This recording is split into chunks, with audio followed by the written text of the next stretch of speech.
Bonjour à toutes et à tous et bienvenue sur votre émission La dépendance totale. Je vous salue dans le nom de Jésus, que le Seigneur vous bénisse, que la grâce et la faveur de Dieu soient sur votre vie. Je bénis infiniment Dieu qui nous a donné l'opportunité de nous retrouver enfin aujourd'hui lors de notre émission pour parler des affaires du royaume de Dieu. Alors sans plus tarder, je voudrais que nous puissions prendre un temps pour prier et remettre ces moments entre les mains du Seigneur pour que vraiment le Seigneur puisse se manifester, que Dieu puisse se glorifier, que Dieu puisse libérer des vies, que Dieu puisse toucher des cœurs. Alors je vous invite sans plus tarder à commencer à partager déjà cette vidéo, à cliquer sur le bouton partager, à inviter un frère, une sœur pour que ce message puisse faire du bien à quelqu'un. Soyez rassurés d'une chose, tu ne seras plus jamais la même personne après cette émission. À la fin de cette émission, le Seigneur va se révéler à toi. Quelque chose va se passer dans ta vie, dans ton couple. Alors nous allons tous ensemble nous incliner dans la prière pour recommander ces moments entre les mains du Seigneur. Prions. Notre Père et notre Dieu, nous voulons te rendre grâce et te bénir pour un homme, une femme qui est connecté en ce moment, qui est en train de me suivre. Laisse que cette parole lui fasse du bien. Laisse que cette parole puisse restaurer un cœur qui est meurtri, un cœur qui est blessé. Laisse que cette parole puisse transformer la vie d'une personne. Je te bénis dans le nom miraculeux de Jésus. Amen. Comme vous le savez, nous sommes dans une période de confinement. Vous êtes sans ignorer tout ce qui se passe en ce moment dans le monde entier. Et les médias relatent que pendant cette période de confinement, il y a plusieurs phénomènes qui se passent dans des couples. Beaucoup de couples se déchirent, beaucoup de familles sont touchées par rapport à ces périodes de confinement. Et par la grâce de Dieu, nous aimerions ici, pendant cette émission, vous apporter des réponses qui vont, n'est-ce pas, vous permettre de résister, d'avoir un couple solide. Je crois qu'après cette émission, quelque chose va se passer. Alors, ne regarde surtout pas cette émission seule. Je t'invite, si ton mari est quelque part, ta femme est quelque part, pendant ces temps, nous allons mettre la musique, et pendant que nous allons écouter cette musique d'adoration, je voudrais que ton mari ou ta femme soit à côté de toi, et j'ai une surprise pour vous, une invitée surprise qui va prendre place tout à l'heure, et nous allons débattre les couples à l'heure du confinement. Que le Seigneur vous bénisse. Je vous retrouve tout à l'heure. Nous sommes un témoignage vivant.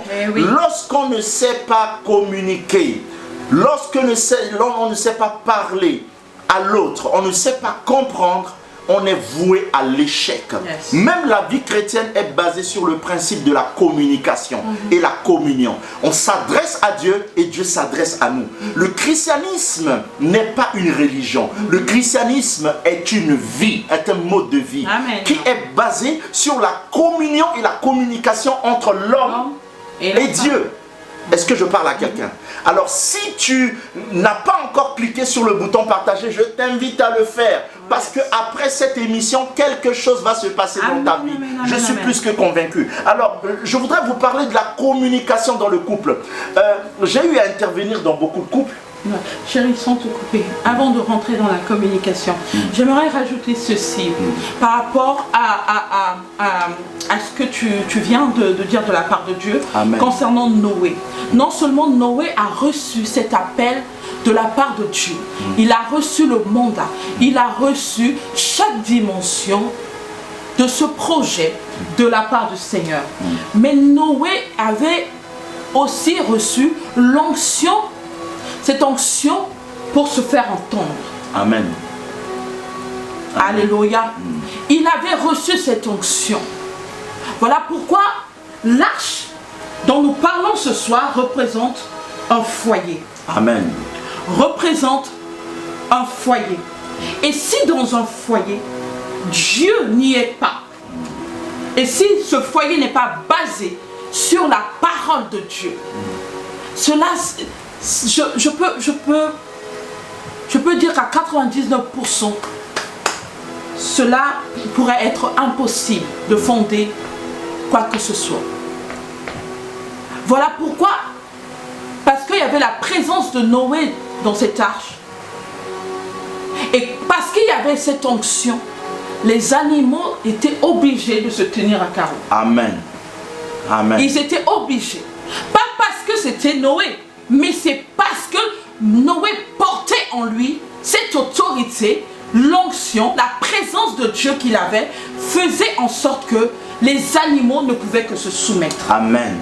Amen. Alléluia. Amen. Donc à savoir qu'aujourd'hui, l'arche dont nous parlons ce soir, c'est la famille, c'est un foyer. Amen. Et donc voilà, tout simplement, on va Alors, continuer. Je vais aujourd'hui, ce soir, nous, pas je, parce que 1 plus 1 est égal à 1, c'est la mathématique divine. Yes. Et donc, nous allons, par la grâce de Dieu, par nos expériences, par ce par quoi nous sommes passés, ce que nous avons vécu, nous allons vous donner quelques clés qui vont vous permettre de savoir communiquer. En sachant que le léopard n'a pas le même langage que le tigre, ni le lion n'a pas le même langage qu'un serpent. Le serpent n'a pas le même langage qu'un chat. Mais la difficulté, c'est que chaque animal devait se faire comprendre. Oh yes. La difficulté, c'est que toi qui es né dans une famille, tu as reçu une éducation qui est différente de celle de ton partenaire, de ton mari ou de ta femme. Amen. Ta femme a une autre manière de voir. Ma femme n'a pas reçu la même éducation que moi. Elle n'a pas grandi dans le même environnement que moi. Elle n'a pas le même vécu que moi. Et voilà, l'ensemble de ces choses, l'éducation, le parcours, nos vécus, forgent en nous un caractère. Et cela nous donne une identité. Alors, lorsqu'on rentre dans le mariage, chaque personne vient et rentre dans cette union avec une identité. Un bagage. Avec un bagage. Chacun vient avec un sac. Yes. Alors, mais s'il n'a pas la connaissance, la sagesse, il ne peut pas y arriver. Alors, je veux parler aujourd'hui de la communication qui est une clé pour un couple réussi. Amen. Si vous ne savez pas communiquer, parfois dans un couple, lorsque le mari dit A, la femme entend O ou B. Lorsque la femme dit B, l'homme entend Z. Alors qu'ils parlent de la même chose, mais ils ne peuvent pas se faire comprendre. Hier, j'étais en train de discuter avec ma femme, j'avais une pensée et je lui dis, mais tiens, j'ai envie de faire telle chose. Elle me dit, mais à l'instant, chérie, c'est bizarre, je pense à la même chose, voyez-vous. Donc, lorsque l'homme et la femme arrivent à se synchroniser, à s'asseoir ensemble, à se fusionner, mes chers bien-aimés, leur pensée, leur langage, leur vision devient un. Leur vision devient un. Ils ne deviennent pas des personnes différentes, ils deviennent un. La Bible dit, l'homme et la femme, les deux deviendront une seule chair. Alors quand vous la voyez, au fait, c'est une partie de moi. Vous ne pouvez pas... au fait, elle fait partie de moi. Je fais partie d'elle. Premier principe de la communication, écoutez bien, je vous encourage vivement, mes chers bien-aimés, si vous êtes seul, n'écoute pas ce message seul, fais un effort que ton conjoint ou ta femme, ton mari soit à côté, ou si tu peux même lui envoyer le lien, partage-lui le lien et ça va lui faire du bien. Premier principe de la communication, mes chers bien-aimés, il est préférable, vous savez, pour une communication efficace, de parler des choses difficiles très tard la nuit. C'est-à-dire quoi? Lorsque les esprits sont apaisés. Vous savez, avec les problèmes qu'on rencontre dans la journée, lorsque l'esprit est chauffé et parfois on n'a pas assez de recul. Et tout de suite, lorsqu'on n'est pas apaisé dans notre esprit, cela ne peut que que comment dirais-je, chérie, aide-moi avec le mot. Amplifier Amplifier. Yes, Amplifier. C'est-à-dire quoi? Il y a un temps. La Bible dit chercher l'Éternel pendant qu'il se trouve. C'est-à-dire il y a un temps qui est favorable pour chaque chose. Amen. Vous comprenez ce que je veux dire? Amen. Donc, je suis en train de vous donner des prérequis qui vont justement vous permettre de rentrer dans le vif du sujet. Ne parlez jamais des sujets trop difficiles lorsque votre esprit est chauffé. Attendez et trouvez un moment, de préférence, nous d'ailleurs, on attend quand les enfants sont au lit, on attend un peu tard dans la nuit et on aborde les questions les plus difficiles. Et les lieux aussi. Le lieu, c'est important. Les questions les plus difficiles. Donc, et la Bible même nous dit, il ne faut jamais s'endormir avec un problème. C'est-à-dire quoi? Si vous avez quelque chose, la Bible dit, contre ton prochain, ne va pas te coucher avec... Avec la colère. Avec la colère. Avec la colère. Yes. Mais c'est pas facile aussi, chérie. J'avoue. Oui, c'est pas facile. Et c'est pour cela que la Bible nous le dit. Parce qu'en tant qu'être humain, oui. Voilà. Et c'est pas facile. D'accord, on est des humains, mais des hommes esprits. Donc nous avons cette capacité, quand on n'arrive pas, quand c'est difficile, de demander au Seigneur de nous aider. Voilà pourquoi la Bible déclare, je puis tout par celui qui me fortifie. Amen, amen. C'est pas de nous-mêmes, non, en réalité. Voilà vrai, pourquoi on parle de nous, parce que en réalité, on est des humains. Ouais.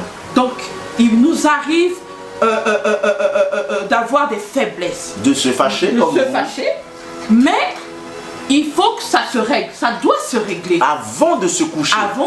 C'est une obligation. N'allez pas vous coucher quand vous avez quelque chose sur le cœur.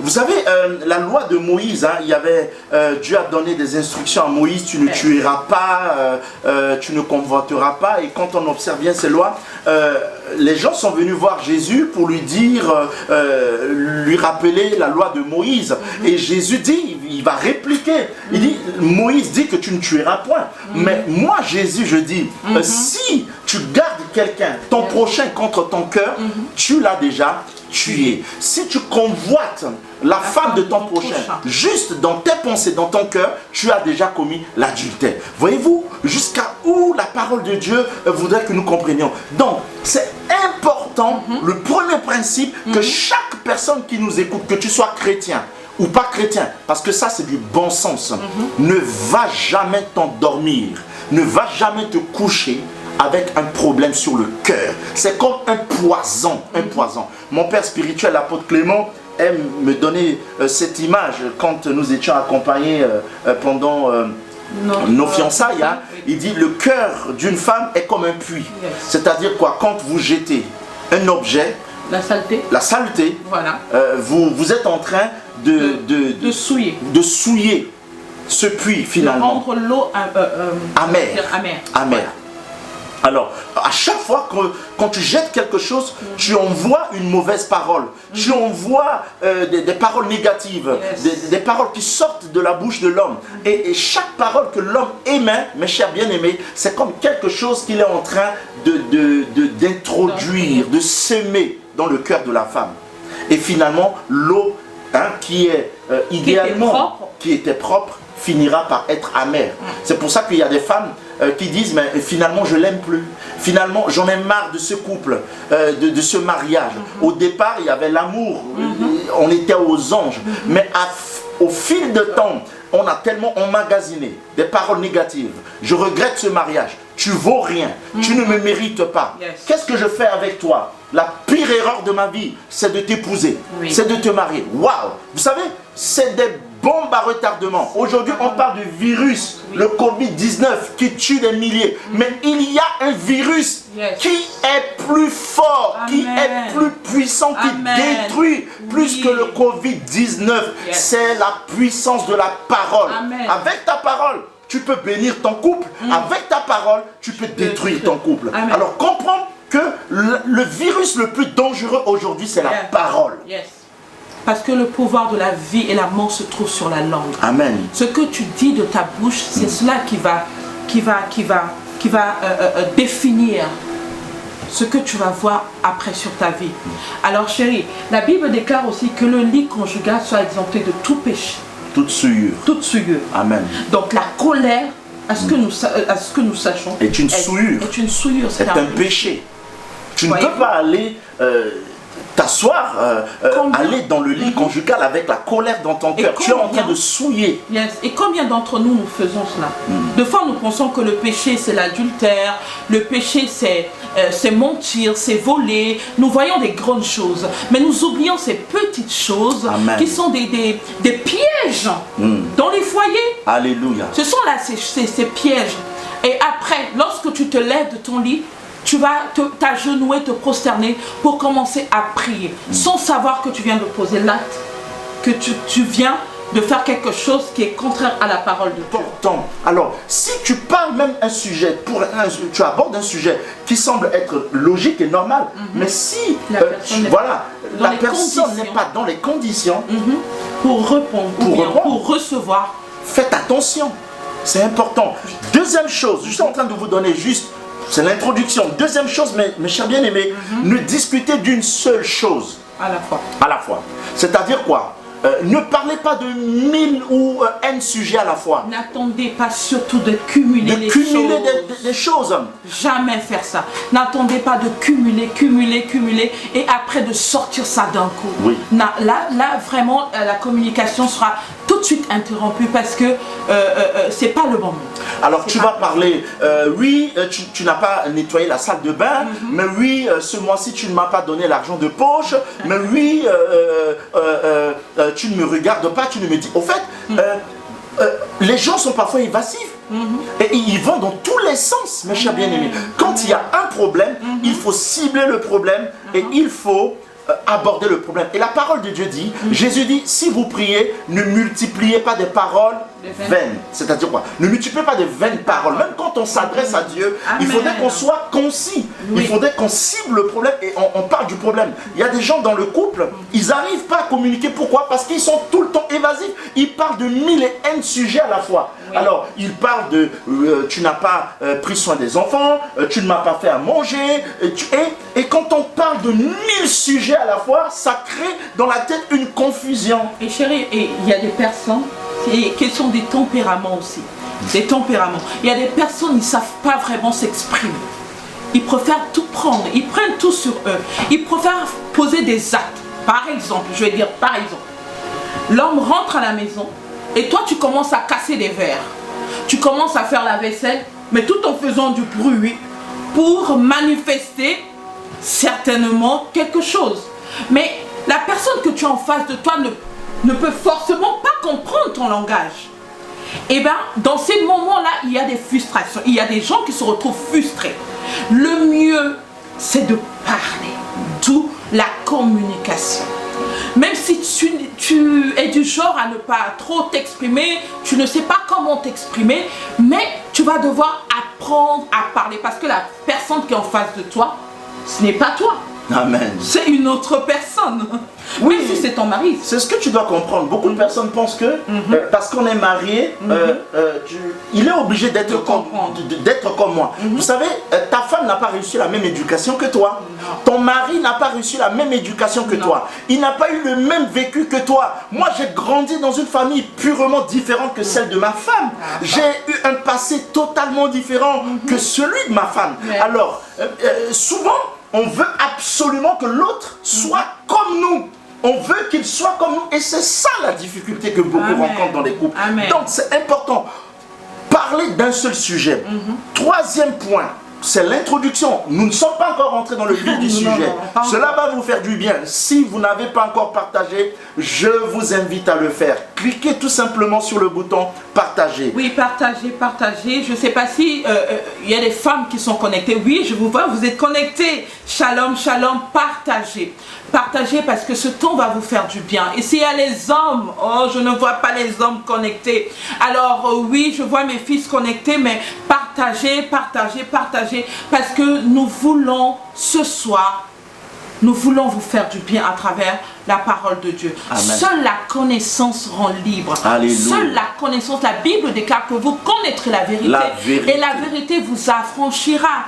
Toute chose, même lorsque vous pensez que les choses simples, tout est inscrit dans la Bible. Tout Amen. est écrit dans la parole de Dieu. La parole de Alléluia. Dieu renferme toutes les vérités. Amen. Tout ce dont vous avez besoin pour conduire au mieux votre couple. Alors, je vous disais tout à l'heure, premièrement, n'allez pas vous endormir avec quelque chose sur le cœur.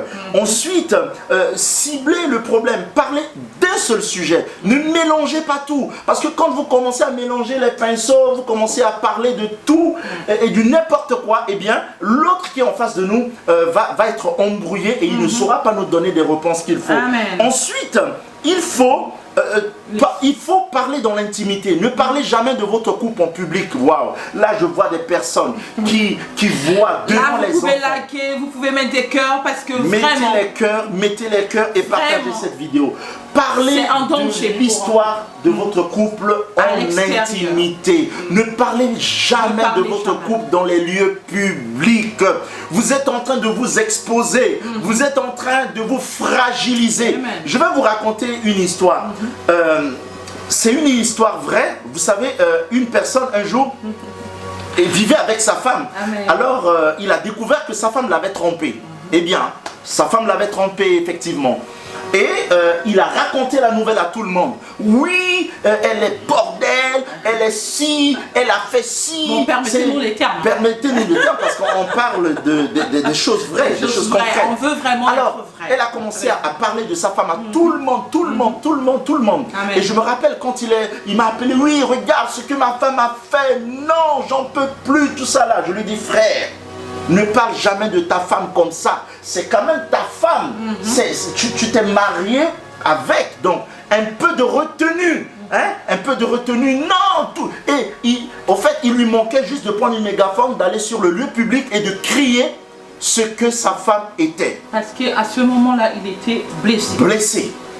Au lieu de trouver et de parler du sujet dans l'intimité, mes chers bien-aimés, quelques temps plus tard, il a raconté aux gens, oui, elle a le sida, elle est infectée, la personne avec qui elle a couché, elle a le sida. Vous savez, pour la petite histoire, je vais vous raconter l'histoire. Il s'est réconcilié avec la femme, finalement. Et ce frère a disparu de la circulation. Parce que lui-même, il a pris la honte. Parce que puisque c'est lui-même qui a exposé sa femme, il a exposé son couple. Sa nudité. Il a mis sa femme nue. Alors, s'il disait aux gens que ma femme a le sida, et il retourne avec la femme, ça veut dire Bon, que on toi-même tu as le on sida. vous laisse imaginer la suite. Vous comprenez? Et ça fait que lui-même, il s'est senti vraiment la tête comme ça. Il a pris cette décision de couper le pont avec les gens. Il s'est retiré. Il ne sort plus avec sa femme. Il ne l'honore plus. Vous savez, c'est important. Ne parle jamais de l'histoire de ton couple en public, ni devant les enfants. Je vois parfois des couples qui se disputent dans les trams, à l'église, un peu partout. Non, ton couple, tu dois savoir que c'est ton intimité. Tu ne peux jamais accepter marcher nu dans la rue. Non. Non. Alors, en exposant ton couple, tu es en train de t'exposer, tu es en train de te fragiliser, tu es en train de te mettre à nu. Amen. Tu penses et tu crois que tu es en train de détruire l'autre. Tu es en train de le fragiliser. Eh bien, en détruisant l'autre, tu es en train de te détruire. Mes chers bien-aimés. Oui, chérie, je vais compléter ceci. En disant c'est une forme d'égoïsme, c'est ça? Oui, mais c'est l'égoïsme. C'est l'égoïsme. Parce que en pensant détruire la personne que tu as aimée, que tu as vécu avec, même si les choses se passent mal, même si ça ne va pas, en faisant cela, tu penses, toi, te protéger. Parce que tu veux te faire passer pour la bonne personne. Effectivement. Mais non, dès que tu auras le dos tourné, ils vont te pointer du doigt pour se moquer de toi. C'est vrai. C'est parce que il s'agit de vous. Quand vous êtes rencontrés, il n'y avait pas la famille, il n'y avait pas tous ces mondes, toutes ces personnes qui vous sont tuées, il n'y avait pas les amis, vous n'avez pas eu le besoin de l'approbation de quelqu'un pour vous mettre ensemble. Mais maintenant que vous voulez qu'il y a des histoires entre vous et qu'il y ait des incompréhensions entre vous, vous n'êtes pas non plus obligé d'exposer votre linge sale dehors. Et j'en profite. Tout à l'heure, tu as parlé des hommes, mais également les sœurs, permettez-moi.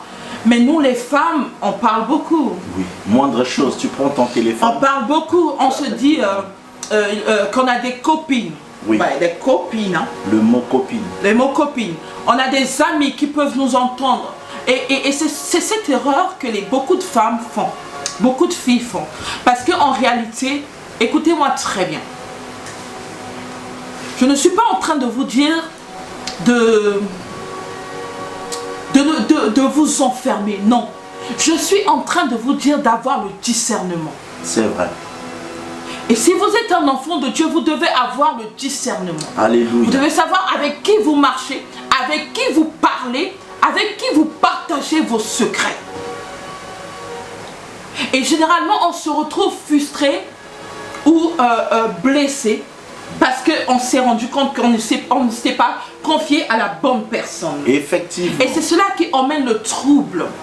Parce qu'aujourd'hui, tu parles à A, A va parler à B, B va parler à C, ainsi de suite.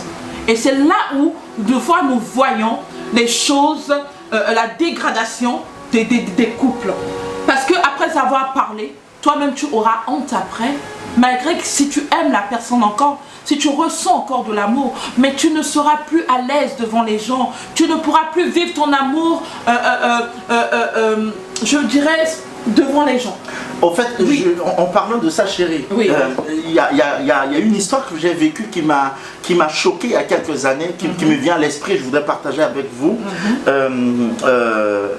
Il y a quelques années, j'ai accompagné un couple pour qui j'ai prié, mais j'ai bien aimé, il y a quelque chose qui m'a dépassé. Ce qui m'a dépassé, c'est quoi? Au fait, la femme a découvert effectivement que son mari la trompait.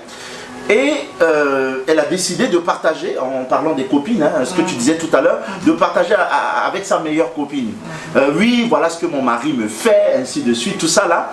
Et puis voilà, la copine lui dit non, de toute façon c'est un salaud, qu'est-ce que tu fais avec lui? Mais je ne sais pas pourquoi tu traînes avec un gars comme ça, c'est un païen, il va pas à l'église, il ne prie pas. Mes chers bien-aimés, l'homme est mauvais. Écrivez avec moi, l'homme est mauvais. Yes. Si vous pouvez écrire avec moi, l'homme est mauvais. Le cœur de l'homme est mauvais. Dieu s'est repenti au temps de Noé d'avoir créé l'homme. L'homme est mauvais. C'est la vérité. Si tu ne sais pas encore, je te le dis que l'homme est mauvais. Pour la petite histoire, la femme s'est séparée avec le monsieur. Et devinez qu'est-ce qui s'est passé. Sa copine, sa meilleure copine, va se retrouver maintenant avec l'homme. Et quand la sœur va découvrir, mes chers bien-aimés, c'est tard. Et ce couple s'est séparé. Et la copine est devenue la femme du monsieur. Voyez-vous à quel point l'homme est méchant. C'est pour ça que vous ne pouvez pas vous exposer votre nudité. Vous devez avoir la sagesse et le discernement de voir là où tu es. Les gens ne sont pas heureux de te voir dans ce mariage. Les gens ne sont pas heureux de te voir dans cette union. C'est pour cette raison que tu dois faire très attention. Ma femme disait tout à l'heure que tes oreilles n'étaient pas des poubelles. Tu ne dois pas prêter oreille à n'importe quoi. Tu dois faire attention à ce que tes oreilles vont écouter. Et un point que je vais toucher, et ensuite, après, nous allons prendre un temps ensemble pour prier, c'est de laisser le temps à Dieu pour agir. De laisser le temps à Dieu pour agir. Ça, ce sont des éléments clés que je vous donne.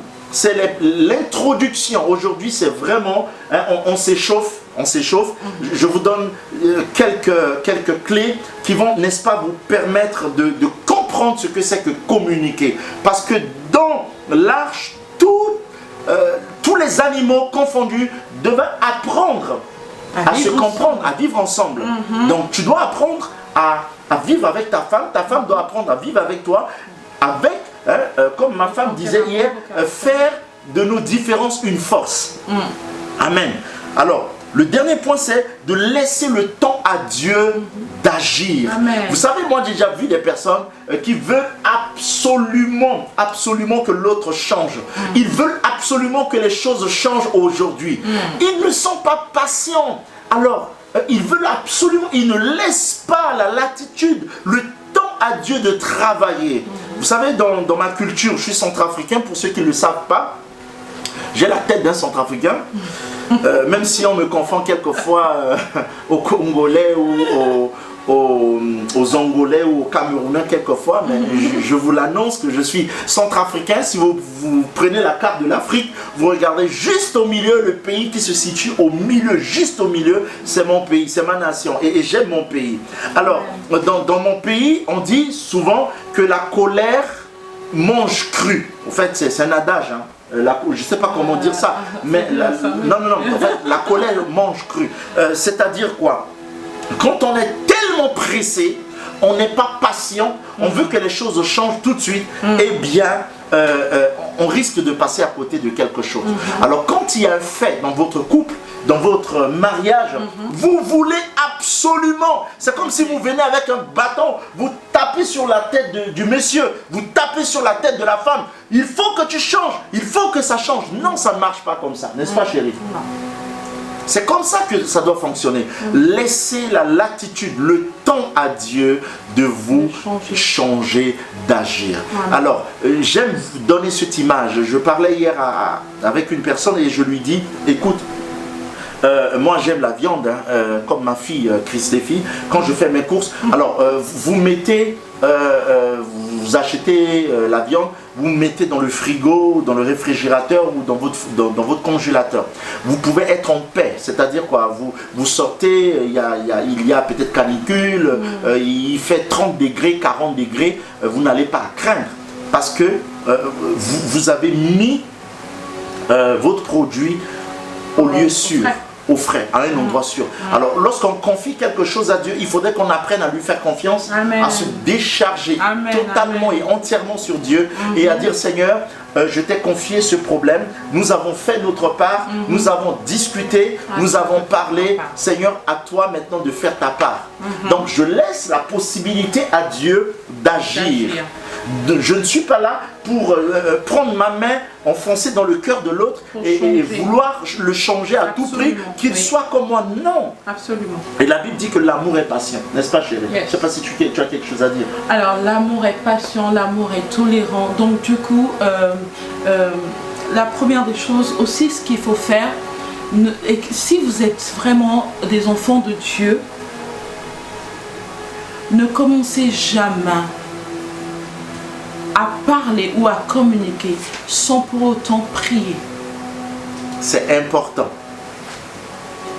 Eh oui, ne commencez jamais à parler pour régler un problème sans Dieu.